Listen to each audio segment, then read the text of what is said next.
Morning की class में discuss किया था कि जैसे जैसे हम सांद्रता कम करते हैं या कह दें कि तनुता बढ़ाते हैं, तो सांद्रता कम करते हैं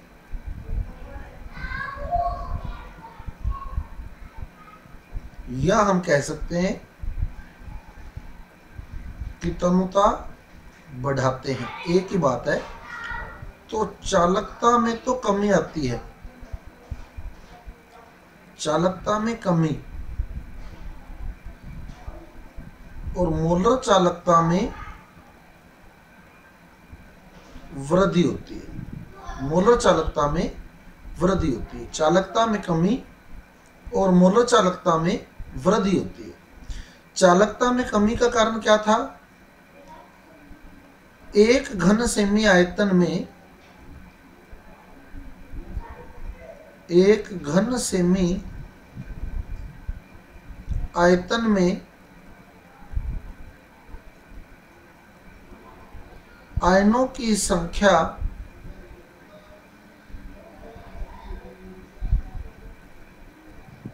कम हो जाती है। तो मैंने आपको बकायदा घन बनाकर इसका एग्जाम्पल दिया था कि जब हम एक घन बनाते हैं तो पहले मैंने वो घन एक घन सेमी बनाया था, उसकी भुजा 1 सेमी ली थी, तो उसका जो आयतन था वो 1 घन सेमी था और उस 1 घन सेमी में 18 आयन थे।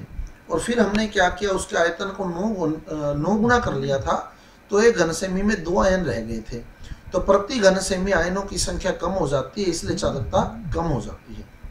और मोलर चालकता में वृद्धि होती है क्योंकि आयतन में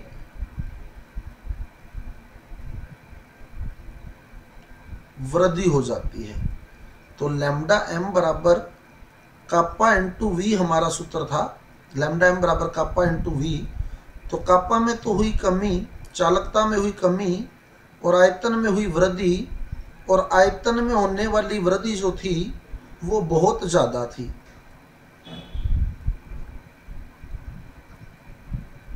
आयतन में होने वाली वृद्धि बहुत अधिक थी, इसलिए ओवरऑल जो मोलर चालकता होती है वो बढ़ जाती है। अब देखें अब इस मोलर चालकता में परिवर्तन को हम एक्सप्लेन करेंगे। तो तनुता के साथ मोलर चालकता में परिवर्तन, इसको हम आगे और क्लियर करेंगे। फिर कोलराउश का नियम आ जाएगा यहाँ। तनुता के साथ, या हम कह दें सांद्रता के साथ मोलर चालकता में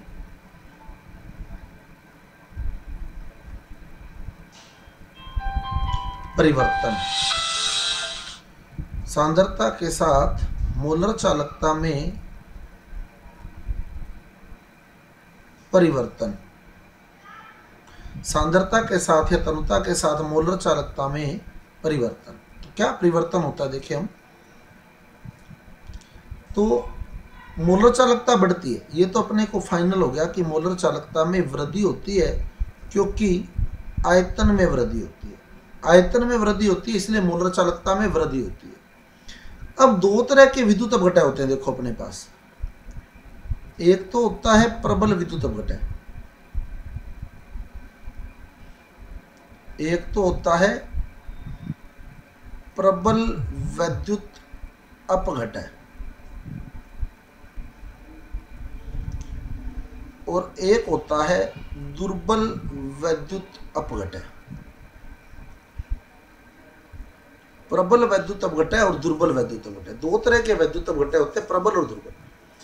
प्रबल क्या होता है? प्रबल वैद्युत अपघटय ऐसा वैद्युत अपघटय होता है जो 100% आयनों में टूट जाता है, 100% आयनों में टूटता है।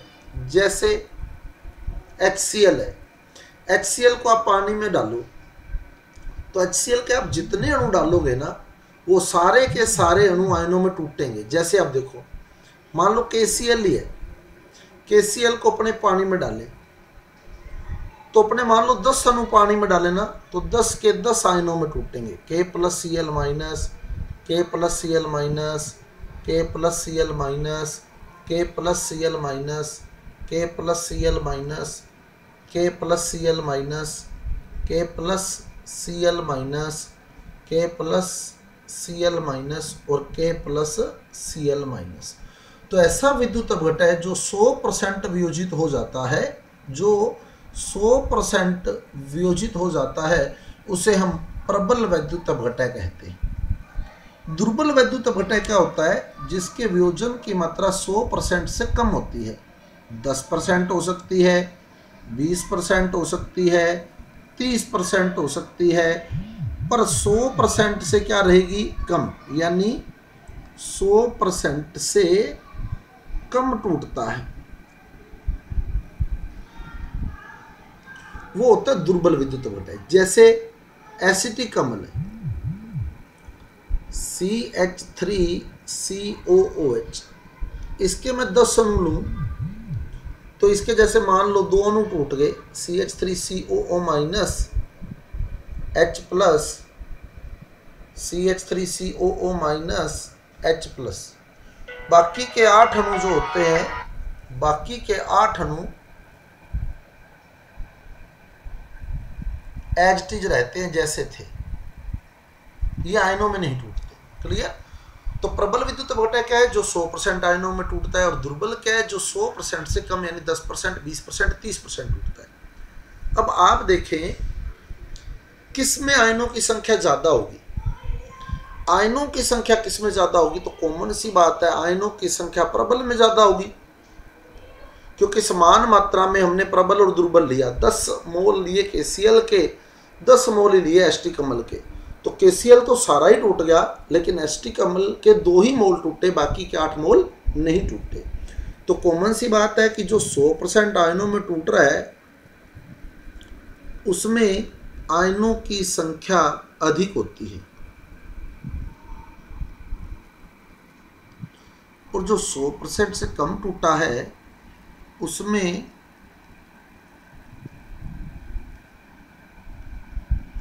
आयनों की संख्या कम होती है। जो ज़्यादा टूट रहा है उसमें आयन ज़्यादा होंगे, जो कम टूट रहा है उसमें आयन कम होंगे। तो इसलिए अगर हम मोलर चालकता और सांद्रता में ग्राफ बनाए ना, अब ये ग्राफ बना हुआ है हमारी बुक में, इस ग्राफ को आप समझना, आपका सारा कॉन्सेप्ट जो है क्लियर हो जाएगा और कोलराउस के नियम तक आप लोग पहुंच जाएंगे।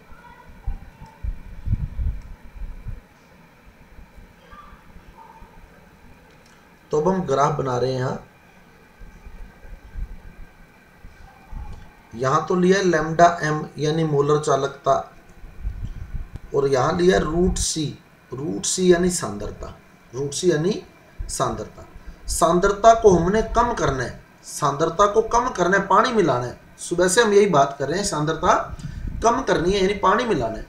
तो यानी अभी मान लो सांद्रता ज़्यादा है, यहाँ है सांद्रता, अपने क्या करना है? यहाँ लाना है, यहाँ लाना है, यहाँ लाना है, यहाँ लाना है, यहाँ लाना है, यहाँ लाना है, यहाँ लाना है, और लास्ट में 0 पर ले आना है। सांद्रता में कमी करते करते उसको 0 पर ले आना है। तो अभी सांद्रता ज़्यादा है, यहाँ है इस पोजीशन पर हम लोग। तो सांद्रता ज़्यादा है तो प्रबल के आयन ज़्यादा है, इसलिए प्रबल की मोलर चालकता भी ज़्यादा है। तो ये प्रबल वैद्युत अपघटन दिखा दिया हमने, प्रबल वैद्युत अपघटन जैसे KCl, और ये दिखा दिया दुर्बल वैद्युत अपघटन,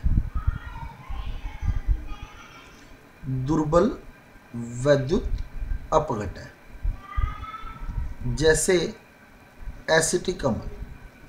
अब आप देखें, मैंने प्रबल की मोलर चालकता ज़्यादा दिखाई है, यहाँ दिखाई है। C सांद्रता पर प्रबल की मोलर चालकता यहाँ है, और C सांद्रता पर दुर्बल की मोलर चालकता यहाँ है। तो प्रबल की मोलर चालकता हमने ज़्यादा दिखाई है। क्यों दिखाई है? क्योंकि प्रबल में आयन ज़्यादा है, इसलिए प्रबल की मोलर चालकता भी ज़्यादा है। क्योंकि प्रबल में आयन ज़्यादा है, प्रबल में आयन ज़्यादा है, तो प्रबल की मोलर चालकता भी ज़्यादा है। अब अपने सांद्रता को क्या करना है? सांद्रता को कम करना है, सांद्रता को कम करना है, सांद्रता में कमी करनी है। तो हमने पढ़ा था, क्या पढ़ा था हमने? कि सांद्रता में जैसे जैसे कमी करेंगे मोलर चालकता में वृद्धि होगी। सांद्रता में जैसे जैसे कमी करेंगे मोलर चालकता में वृद्धि होगी। तो देखो, प्रबल विद्युत अपघटन की सांद्रता में कमी कर रहे हैं तो इसकी मोलर चालकता बढ़ रही है। क्लियर, बड़ी है मोलर चालकता। देखो पहले यहाँ थी, अब यहाँ आ चुकी है, देखो मोलर चालकता बड़ी है। तो पहले सांद्रता ज्यादा थी, अब हमने सांद्रता कम करते करते इसकी सांद्रता को यहाँ ले आए, कम कर दी, तो इसकी मोलर चालकता पहले यहाँ थी और अब यहाँ पहुंच चुकी है इस पोजीशन पर, यानी मोलर चालकता बड़ी है। तो सांद्रता कम की है तो मोलर चालकता बड़ी है। तो प्रबल विद्युत अपघटय की मोलर चालकता सांद्रता कम करने पर रेखीय रूप से बढ़ती है, रेखीय आरेख प्राप्त होता है इसका।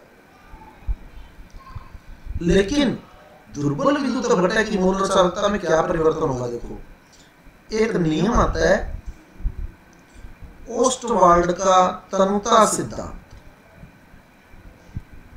बता देता हूं मैं आपको, वैसे इसको इतना ज्यादा डिस्कस करने की जरूरत नहीं है। ओस्टवाल्ड का तनुता सिद्धांत, ये सिद्धांत क्या कहता है कि जैसे जैसे हम दुर्बल विद्युत अपघटय में जल मिलाते हैं, जैसे जैसे दुर्बल विद्युत अपघटय में जल मिलाते हैं,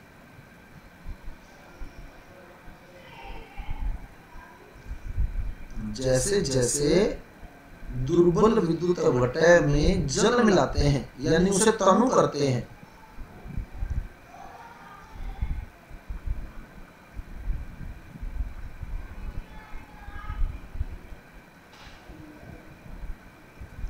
वैसे वैसे आयनों की संख्या बढ़ती है। यानी जो नहीं टूटे थे ना, ये 8 हमने कहा था नहीं टूटे, जैसे जैसे हम इसमें पानी मिलाते जाएंगे वो टूटना शुरू हो जाएंगे। क्लियर, अर्थात जैसे जैसे उसे तनु करते हैं उसमें आयनों की संख्या बढ़ने लगती है, यानी उसके आयनन की मात्रा बढ़ती है, उसके आयनन की मात्रा बढ़ती है, आयनों की संख्या बढ़ने लगती है। तो इसलिए दुर्बल विद्युत अपघटय की मोलर चालकता में तेजी से वृद्धि होती है। तो इसका ग्राफ आप बुक में देखेंगे ना तो आपको बहुत बढ़िया तरीके से समझ आएगा, देखना कि इसकी मोलर चालकता में क्या हुआ, तेजी से वृद्धि हुई। ऐसे ऐसे क्यों? क्योंकि इसमें आयनों की संख्या बढ़ी। दुर्बल में क्या हुआ, आयनों की संख्या बढ़ी, आयनों की संख्या बढ़ी तो मोलर चालकता में तेजी से वृद्धि हुई। प्रबल में क्या हुआ, प्रबल में आयनों की संख्या नहीं बढ़ी, क्योंकि प्रबल ऑलरेडी 100% टूटा हुआ था, तो 100 से ज्यादा तो टूट नहीं सकता, पहले से ही 100% टूटा हुआ था, तो इसमें आयन ऑलरेडी ज्यादा थे, पहले से ही ज्यादा थे, तो इसलिए और ज्यादा तो आयन बढ़ नहीं सकते। तो इसकी मोलर चालकता तो धीरे धीरे बढ़ी, वो भी रेखीय रूप से बढ़ी, बिल्कुल स्ट्रेट लाइन आई ऐसे। लेकिन दुर्बल वाले की मोलर चालकता में बहुत तेजी से वृद्धि हुई। तो इसका कारण था कि दुर्बल में क्या हुआ, दुर्बल में आयनों की संख्या बढ़ी, आयनों की संख्या बढ़ी, इसलिए इसकी मोलर चालकता तेजी से बढ़ी।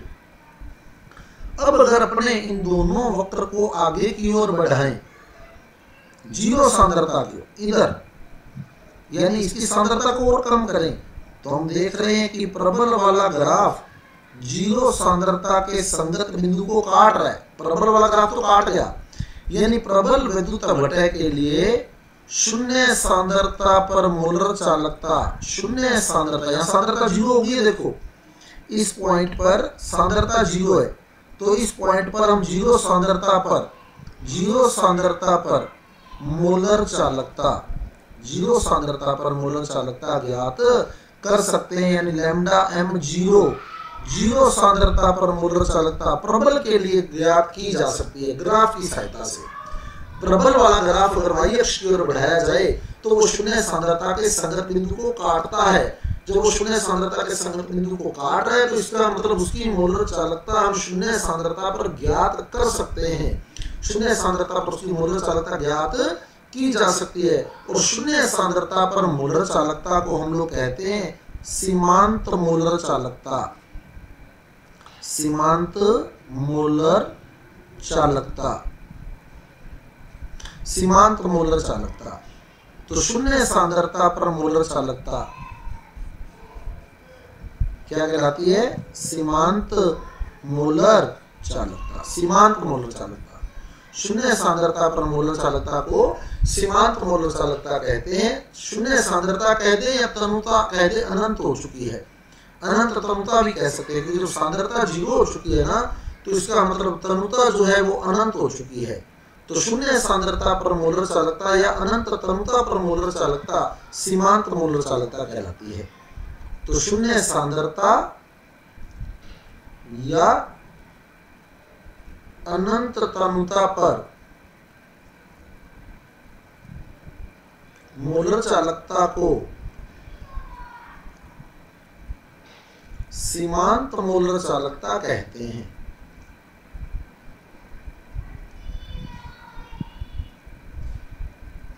सीमांत मोलर चालकता कहते हैं। जो प्रबल विद्युत अपघटय के लिए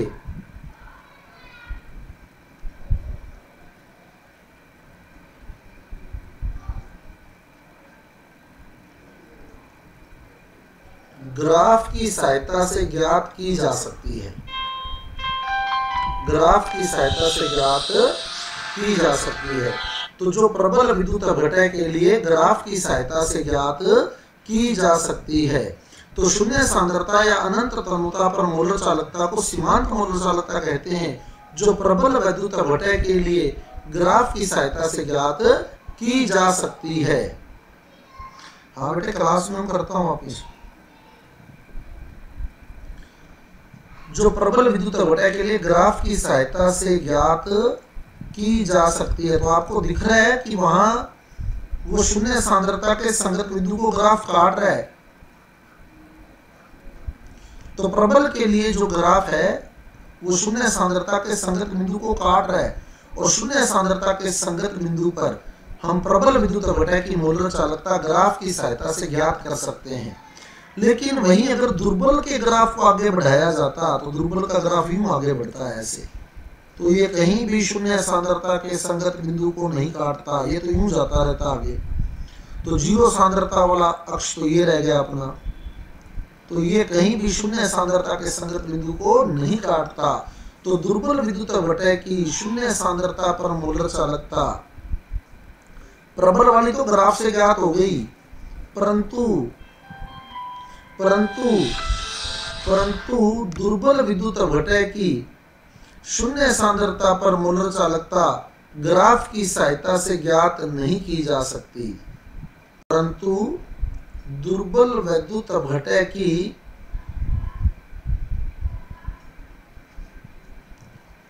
शून्य सांद्रता पर मोलर चालकता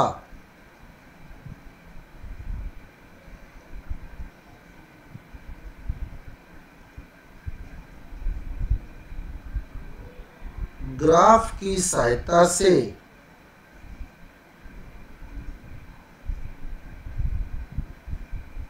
ज्ञात नहीं की जा सकती, क्योंकि वो कहीं भी शून्य सांद्रता के संगत बिंदु को नहीं काट रहा है। तो इस दुर्बल विद्युत अपघटय की सीमांत मोलर चालकता या शून्य सांद्रता पर मोलर चालकता ज्ञात करने के लिए ही कोलेराउस नामक वैज्ञानिक ने एक नियम दिया था, जिसे हम कोलेराउस का नियम कहते हैं। क्लियर? तो अब क्लियर हो गया आपको कि क्यों कोलेराउस का नियम दिया गया। फिर देख लें, प्रबल वाला आरेख बिल्कुल सीधी रेखा चल रहा है।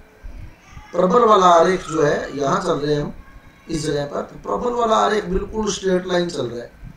तो ये शून्य सांद्रता के संगत बिंदु को काट जाएगा, ये काट गया यहाँ।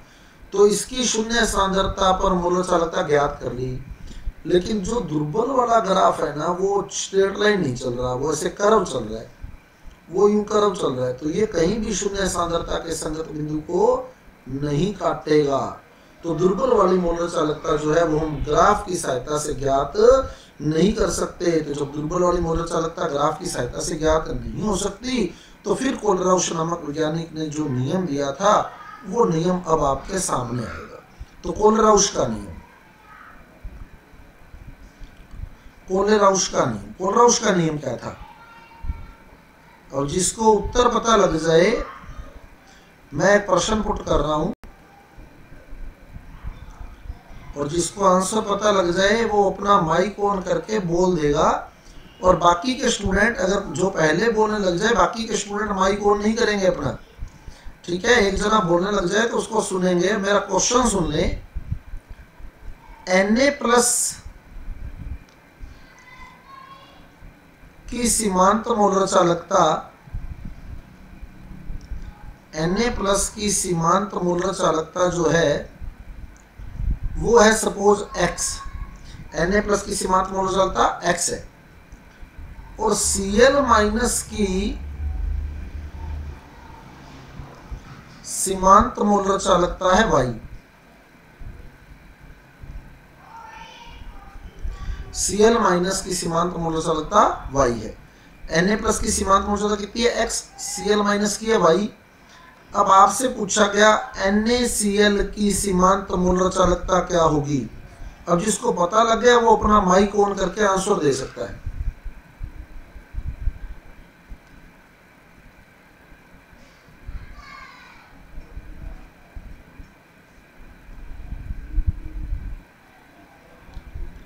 x plus Y sir. बहुत बढ़िया, x प्लस वाई, कॉमन सी बात है। जिसने आंसर दिया वो अपना नाम भी बता दे, क्योंकि मेरे को यहाँ बोर्ड दिख रहा है सिर्फ, आपकी स्क्रीन नहीं दिख रही है। जिस स्टूडेंट ने, बहुत बढ़िया बेटे, बहुत बढ़िया, कॉमन सी बात है। देखो NaCl की अपने को फाइंड करनी है। Na प्लस की पता है कि x है, Cl माइनस की पता है कि y है, तो NaCl की कितनी होगी, कॉमन सी बात है x प्लस वाई। तो यही कोलराउश का नियम है। मैंने कहा था ना कोलराउश का नियम आपको पढ़ने की जरूरत नहीं है। कोलराउश ने क्या कहा, अब कोलराउश का नियम देखना।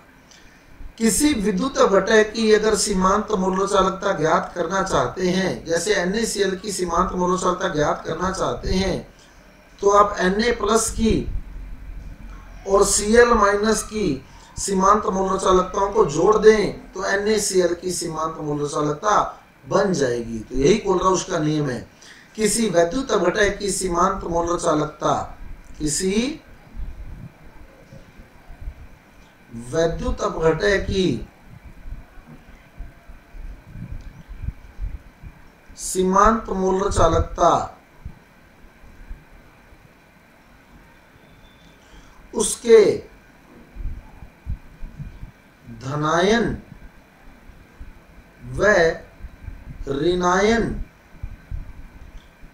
की सीमांत मोलर चालकताओं के योग के बराबर होती है। किसी वैद्युत अपघटक की सीमांत मोलर चालकता उसके धनायन व ऋणायन की सीमांत मोलर चालकताओं के योग के बराबर होती है या तुल्य होती है। तो ये नियम था कोलराउश का नियम, और बहुत सिंपल सी बात है, ये कोलराउश का नियम था। अब ये प्रबल और दुर्बल पर समान रूप से लागू होता है, चाहे प्रबल की ज्ञात कर लें इस तरीके से, चाहे दुर्बल की ज्ञात कर लें। अब एक क्वेश्चन और, मेरे क्वेश्चन आगे आपसे चलते जाएंगे। अब जो क्वेश्चन का आंसर दे दे स्टूडेंट, ये पहले जो माइक ऑन कर ले, दूसरे बीच में नहीं बोलेंगे, उसको एक बार उसका आंसर कंप्लीट करने देना। अगर गलत हुआ तो मैं बता दूंगा कि गलत है, फिर दूसरा जो है वो अपना माइक ऑन करके आंसर दे सकता है। जैसे मेरा क्वेश्चन है MgCl2, बोले नहीं, माइक अभी ऑफ रखें, माइक ऑफ रखें अपना।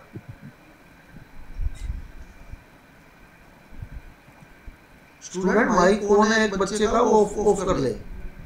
MgCl2 की सीमांत मोलर चालकता ज्ञात करनी है।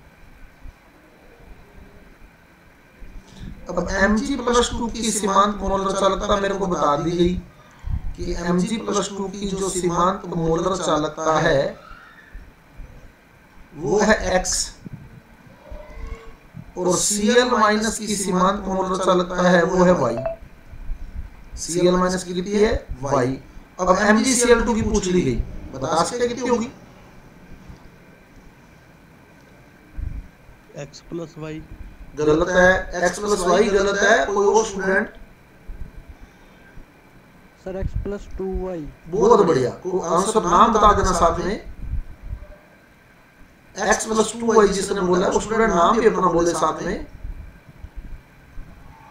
सर धीरज।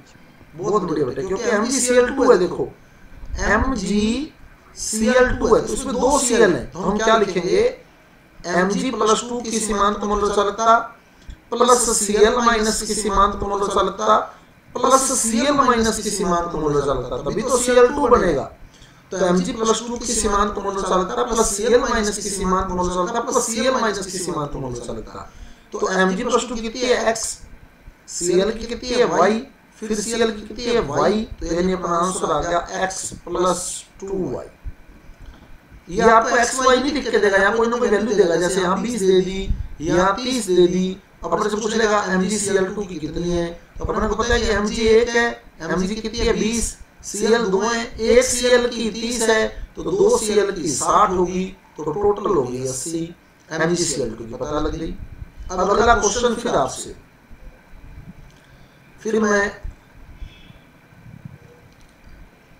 फार्मूला बता दूंगा आपको जो आपकी किताबों में लिखा हुआ है। अगला क्वेश्चन फिर आपसे है, Al2SO4 की थ्राइस की, Al2SO4 की थ्राइस की सीमांत मोलर चालकता बतानी है आपने, तो ये क्वेश्चन मार्क है आपके पास। Al+3 की सीमांत मोलर चालकता x है, SO4-2 की सीमांत मोलर चालकता y है। Al+3 की x, SO4-2 y, 2x + 3y।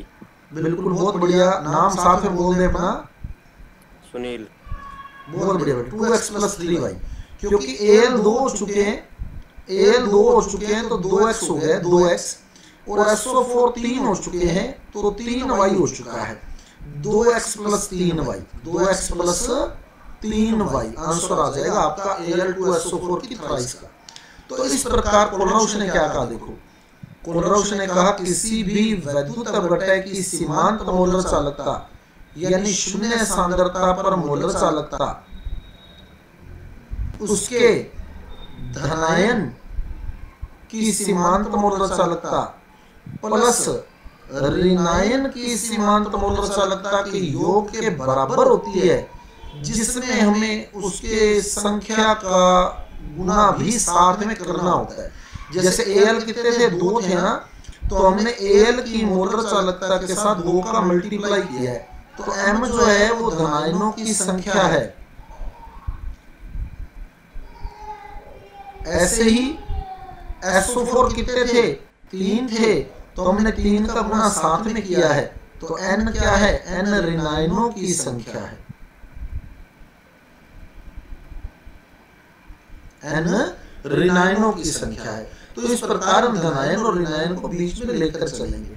Clear? तो ये हमारा जो है कोलराउश का नियम आ गया, किसी भी दुर्बल वैद्युत अपघटय की सीमांत मोलर चालकता उसके धनायन और ऋणायन की सीमांत मोलर चालकताओं के योग के बराबर होती है। अब मेरा अगला क्वेश्चन आपसे, कोलराउश के नियम के अनुप्रयोग आते हैं आपके, कोलराउश के नियम के अनुप्रयोग, फिर कल हम इसके न्यूमेरिकल डिस्कस करेंगे। पहले नियम का न्यूमेरिकल आज ही डिस्कस कर लेंगे, वो तो हो जाएगा, आप ही बताओगे मेरे को, मैं कुछ नहीं बता रहा। कोलराउश के नियम के अनुप्रयोग, तो इसके 2 अनुप्रयोग दिए गए हैं हमारी बुक में।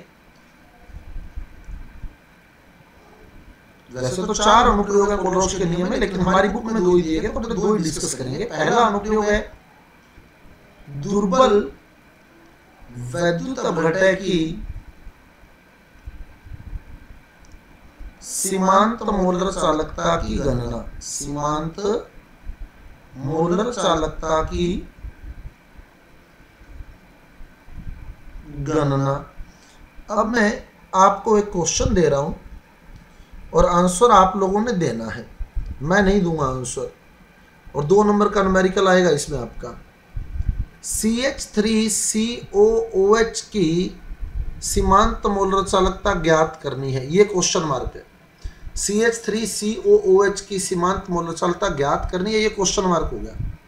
मेरे को दिया क्या है, CH3COONA की सीमांत मोलर चालकता x है, इसकी तो सीमांत मोलर चालकता λm0 ज्ञात करना है। इनका λm0 देगा, जैसे मैंने x का है ना, तो x की जगह कोई ना कोई वैल्यू देगा आपको। NaCl की सीमांत मोलर चालकता y है, और HCl की सीमांत मोलर चालकता z है। CH3COONA की x है, NaCl की y है, HCl की z है, और पूछी गई है एसिटिक अम्ल की सीमांत मोलर चालकता। तो बता सकते हैं कितनी होगी?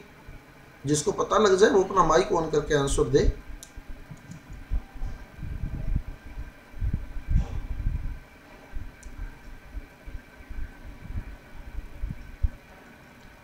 दो मिनट का टाइम दूंगा मैं आपको सोचने का, आप 2 मिनट सोच सकते हैं आराम से।